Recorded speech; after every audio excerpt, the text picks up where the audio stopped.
A gente vai começar o programa de hoje falando sobre saúde. Gente, com o crescente envelhecimento da população brasileira, os cuidados e as preocupações com a qualidade de vida e a saúde da parcela idosa também aumentam. Pois é, Fábio. Segundo estudos, é importante que o envelhecimento seja considerado algo normal, uma parte fundamental da vida e, acima de tudo, um processo aceito pelo indivíduo. Dessa forma, fica mais fácil para quem está na terceira idade conviver positivamente com as limitações adquiridas, mantendo-se em atividade até alcançar uma longevidade mais prolongada. Bom, para falar sobre a prevenção e a promoção da saúde mental no envelhecimento, nós recebemos agora aqui na nossa casa mais uma pessoa muito especial, o geriatra e gerontólogo, Dr. Norton Sayeg.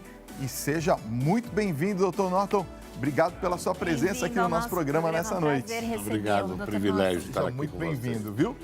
Bom, vamos começar falando para o pessoal de casa quais os transtornos mentais que mais afetam, né, os idosos e se há alguma razão específica para isso.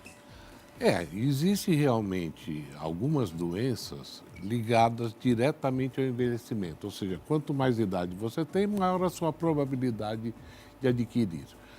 Uma dessas doenças é conhecida como demência, que a população erroneamente entende como velhinho esclerosado, velhinho gaga, velhinho caduco, mas isso tem um nome, né? É uma doença chamada demência, e das demências a mais comum, a mais frequente é a doença de Alzheimer, que hoje em dia é uma verdadeira epidemia. Pra vocês terem uma ideia, Fábio e Dani, aos 60 a 65 anos de idade, a sua probabilidade de ter a doença de Alzheimer é em torno de 1 a 3%. À medida que você vai envelhecendo, esse número vai crescendo, chegando num número absurdo de, aos 80 anos de idade, 50% dessa população terá doença de Alzheimer. E como nós envelhecemos, como vocês falaram no começo do programa, o Brasil envelhece de uma maneira super rápida. Isso não deve ser considerado um problema, isso é uma conquista. Agora, como administrar essa conquista é outra história. É verdade. Aliás, é bom a gente saber que nós estamos ficando cada vez mais velhos, vamos dizer assim, sim, mas no sentido positivo, né? Quer dizer, a gente está tendo mais longevidade. É possível hoje as pessoas que estão envelhecendo ter um envelhecimento saudável, doutor? Olha, é isso que a gente busca, quer dizer, não adianta nada, a função do geriatra não é de acrescentar anos à vida, e sim vida aos anos. Muito bom, né? Isso, hein? Então, eu digo sempre, viva bem a idade que você tem. Agora, o envelhecimento com sucesso, o envelhecimento positivo, o envelhecimento saudável, ele se dá em função especialmente da não dependência. Quando você perde a dependência, você acaba se tornando uma pessoa que precisa de outras pessoas para poder sobreviver. Isso está muito ligado ao aspecto de saúde, especialmente da saúde mental. Então é importantíssimo. Vocês terem uma ideia, 20, 30 anos atrás, quando nós não tínhamos nenhuma ferramenta para a doença de Alzheimer, os pacientes morriam, em média, 5 anos após o diagnóstico. Hoje em dia eu tenho pacientes com 25 anos de evolução. Uau. E vivendo lá com as suas limitações, mas vivendo uma vida digna. Porque a doença de Alzheimer não afeta apenas o paciente, afeta a família, vitimiza a família como um todo. É uma tragédia. E o que eu gostaria de enfatizar para o seu público, para o público da Dani, do Fábio, é que não é normal que nós percamos a memória à medida que nós envelhecemos. É comum. É tão frequente que as pessoas acabam confundindo normal com comum. E eles não são sinônimos. Se é normal, você não tem que fazer nada. Agora, quando você sabe que é comum, vá procurar ajuda. Mudou o comportamento, vovô não sabe mais o meu nome, leva no médico. Por quê? Porque pode não ser Alzheimer, pode ser uma causa, inclusive, reversível de demência. Doutora, há 50 anos o paradigma da medicina era aconselhar os idosos, as pessoas mais velhas, a fazer repouso. Então era muito comum a gente ver os velhinhos lá de pijaminha, descansando, quietinhos. Esses paradigmas foram quebrados? Ah, graças a Deus, né? O que a gente fala, envelhecimento ativo. Primeira coisa para fazer de manhã é tirar a camisola, tirar o pijama, tomar o seu banho, tomar o seu de jejum e sair com uma agenda super lotada de compromissos. É isso que melhora a saúde mental. Assistir palestras, ser voluntário em um hospital, por exemplo, participar da sua igreja, né? Tem tanta coisa que a gente pode fazer pelo próximo e isso que dá o sentido da vida na realidade para as pessoas com mais idade. Então, o que eu digo, saia atrasado de casa, saia com compromisso. E isso que vai fazer o bem e vai promover a saúde mental das pessoas com mais idade. Agora, doutor Norton, acredito que o problema mais grave hoje do envelhecimento seja a deterioração do sistema nervoso central, né? A gente percebe que essa deterioração traz problemas cognitivos, ou como o senhor mesmo citou, de locomoção, etc. Na sua opinião, dependendo do número de anos que a gente vive, nós podemos chegar a uma fase em que nós perdemos o contato, a vivência com o mundo atual e a gente acaba tendo um isolamento, ou nós conseguimos reverter essa situação antes que isso aconteça? Olha, essa pergunta é excelente, Fábio. Isso melhorou muito. Hoje em dia, nós focamos muito na prevenção. Então, nós sabemos que 50% das demências podem ser evitadas a partir de hábitos saudáveis. Uma dieta saudável, combate ao sedentarismo, controlar sua pressão, controlar o diabetes, né? Controlar sua glicose, sua glicemia, o açúcar no sangue, se manter num peso normal e ter um acompanhamento médico. E isso que é fundamental. Vocês terem uma ideia, isso é tão importante que nós estamos abrindo uma rede de clínica chamada Dr. Alzheimer, no sentido de oferecer à população consultas de excelência, porém com preços razoáveis. Porque hoje em dia a gente sabe que existe muita dificuldade em termos de renda das pessoas mais idosas. Então, isso é uma iniciativa que nós estamos tomando e brevemente nós estaremos lançando esse projeto. Agora, é muito comum os homens, mulheres, na cerca de 40 anos, já começarem a reclamar aí da memória que está falhando. Isso é real ou é uma impressão subjetiva? Ou com o passar do tempo a memória realmente vai sumindo, vai desaparecendo? Não, é o que eu disse, não é normal que nós se perder a memória à medida que nós envelhecemos. Não é normal, é comum. Agora, pode não ser Alzheimer. Uma grande causa de perda de memória, se desculpe o termo, mas são as malditas pílulas para dormir. Porque essas pílulas são hipnóticos. O nome já diz, te tira do seu estado normal de intelectualidade, de consciência, né? Então, rever a sua medicação, tarja preta, a partir de 60 anos de idade, é igual a veneno. Isso tem que ser evitado, existem alternativas muito boas. Uma outra causa de perda de memória, reversível, muito bem, com tratamento muito eficaz, é a depressão. E a depressão nas pessoas idosas, ela aparece de forma mascarada, porque as pessoas idosas ainda têm um conceito antigo de que confessar que está deprimido significa que a pessoa não tem brio, que a pessoa não tem personalidade forte, que a pessoa não sabe enfrentar as vicissitudes da vida. E isso não é verdade. A depressão é uma doença como qualquer outra. E tem tratamento, um comprimido por dia, você consegue resolver 80% dos casos com muito sucesso. Você sabe que eu trabalhei durante um bom tempo com a terceira idade e eu achava que o grupo da terceira idade lá no Círculo da Vila Prudente, aliás, um beijo carinhoso a todos do Círculo, que ainda tem esse trabalho importante, era o que recuperava muitos idosos para as situações da normalidade, como o senhor estava falando. Mas eu queria falar um pouquinho sobre a questão da prevenção. Além dessas atividades do que o senhor já citou, quais seriam os métodos preventivos que nós poderíamos tomar e a partir de que idade esses métodos devem ser aplicados? Porque eu percebi, por exemplo, o meu tio que teve Alzheimer, infelizmente ele teve Alzheimer e Parkinson juntos, mas o Alzheimer tirava muito ele das rodas de conversa, ele ficava muito isolado, não conseguia concluir um raciocínio. E bem jovem, existe alguma maneira dessa prevenção se tornar, nesse caso, mais antecipada, vamos dizer assim? Olha, existe sim. E isso que a gente advoga hoje em dia. Porque quando aparece o primeiro sintoma de esquecimento, isso não começou ontem. Isso começou há 10, 15, 20, 30 anos atrás, que começou o depósito de proteína no cérebro, que uma hora o cérebro não suporta mais isso.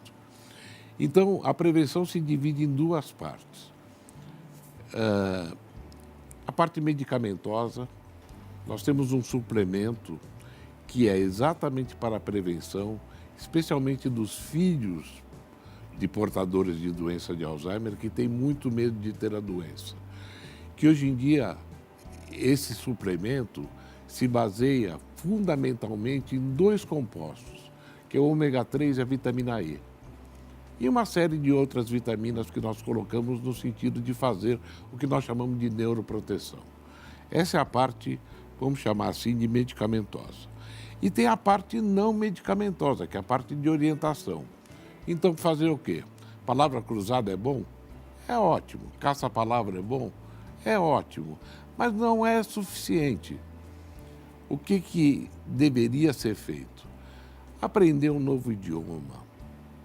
Aquele idioma que você sempre quis aprender, mas não teve tempo para isso. Hoje em dia, na internet, existe uma facilidade muito grande de você ter acesso a isso.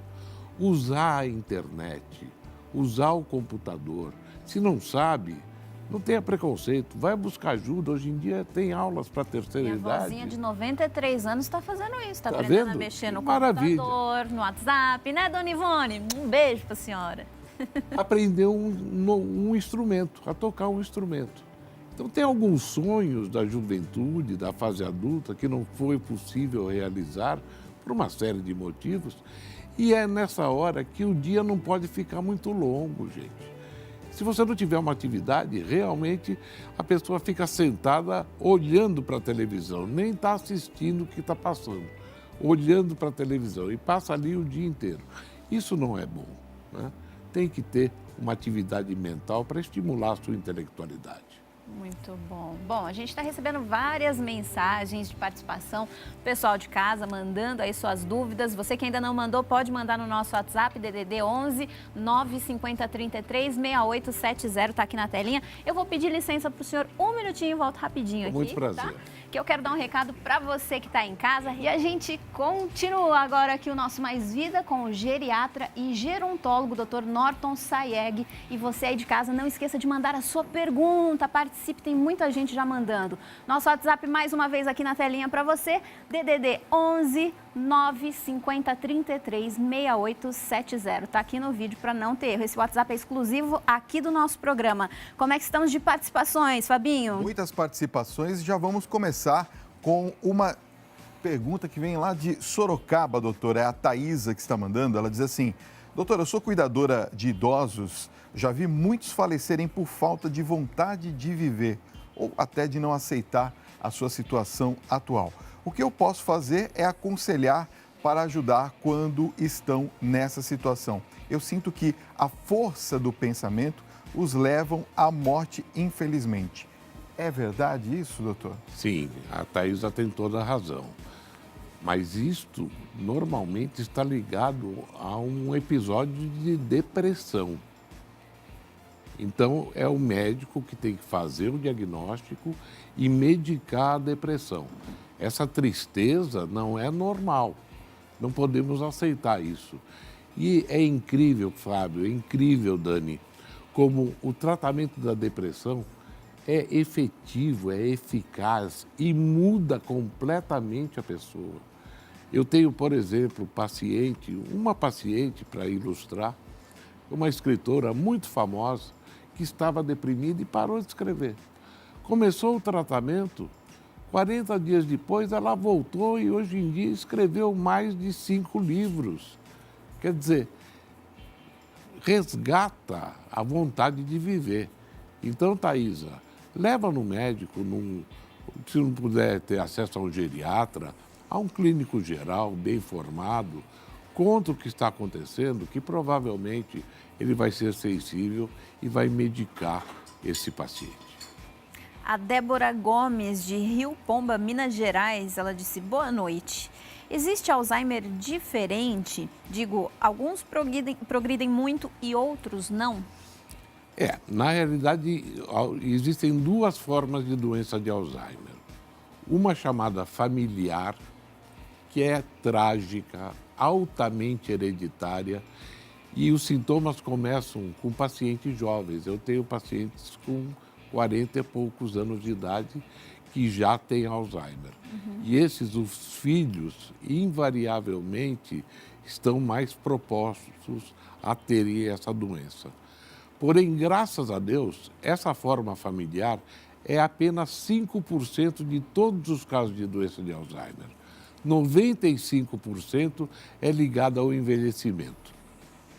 Muito bem. Nós estamos tendo aqui perguntas a respeito da questão, principalmente do tratamento com os idosos. Como que fica a importância da família, já que nós estamos falando de pessoas que estão inseridas no contexto familiar? A importância da família, queria que o senhor falasse um pouquinho, e como que a família pode ajudar nestes diagnósticos? Olha, a família é fundamental, né? Sem família, família é a base da sociedade. E na doença de Alzheimer, especialmente, que é a doença mais frequente que afeta os idosos, tirando a sua memória, mudando o comportamento, dificultando a linguagem, dificultando a comunicação, os familiares também estão envolvidos nesse processo. E é muito importante que os familiares tenham acesso a boa informação, a informação de qualidade, até para saber como administrar, como conviver no dia a dia com esses pacientes, fazendo com que eles tenham maior qualidade de vida, não apenas o paciente, mas também a sua família. Agora a gente está falando muito de idosos. Quando é que uma pessoa é realmente considerada idosa? Porque esse termo mudou muito ao longo dos últimos anos aí. Dani, você tem toda a razão. Olha, veja, essa definição não é minha e ela precisa ser revista rapidamente. A Organização Mundial de Saúde define que idoso é a pessoa que atingiu 60 anos de idade nos países em desenvolvimento. Nos países chamados de primeiro mundo, os países ricos, você só é idoso aos 65. Veja como o meio ambiente já impacta em termos do envelhecimento. E isso tem que ser revisto. Hoje em dia nós temos pessoas aí com 70, 80 anos de idade, no auge da sua intelectualidade, produzindo, trabalhando, ajudando a família, ajudando os netos. E esse conceito, aos 60 anos de idade, ser considerado idoso, e idoso é um termo muito ligado à caridade, ao fazer alguma coisa para a pessoa que ela não pode fazer sozinha. Não tem nada disso, não. O que eu digo, existe o cidadão de 70, 80, 90, 100 anos de idade. E é isso que nós temos que regrar no sentido de respeitar as pessoas que estão envelhecendo. Aliás, o senhor está falando sobre alteridade, né? Quer dizer, a pessoa poder fazer aquilo que ela sempre fez ou que gostaria de fazer. Então, eu queria fazer uma pergunta a respeito dessa questão inserida na sociedade.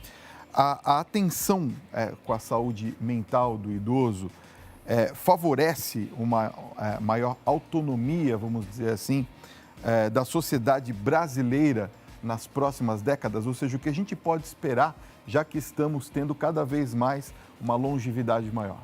Sem dúvida nenhuma Isso é fundamental. Agora, quem faz o diagnóstico, quem orienta o tratamento é o médico, porque sem saúde não existe envelhecimento com sucesso, porque todo mundo quer envelhecer. Que alternativa ninguém quer. Né? Ninguém quer morrer. Ninguém quer morrer. Então, é importante, porque tem uma característica, Fábio, nas doenças do envelhecimento, que elas não apresentam sintomas. São doenças silenciosas, traiçoeiras, que só o médico, fazendo o rastreamento, trabalhando como um detetive mesmo, no sentido de detectar se não existe um diabetes e a pessoa não sente nada, se não existe uma pressão alta e a pessoa não sente nada, e quando sentir, já é complicado, já está avançado. Então, a prevenção é fundamental. Infelizmente, nós sabemos que o acesso a médicos no nosso país ainda é precário, mas hoje em dia está melhorando cada vez mais e os hospitais universitários, por exemplo, têm ambulatórios gratuitos de geriatria. Eu aconselho todo mundo a não se conformar. Viu que alguma coisa está errada, a cada 6 meses tem que ir ao médico buscar ajuda. Todo mundo acha normal levar a criança no pediatra, né? Mas não acha normal levar a pessoa com mais idade no geriatra. Isso tem que mudar e está mudando, graças a Deus.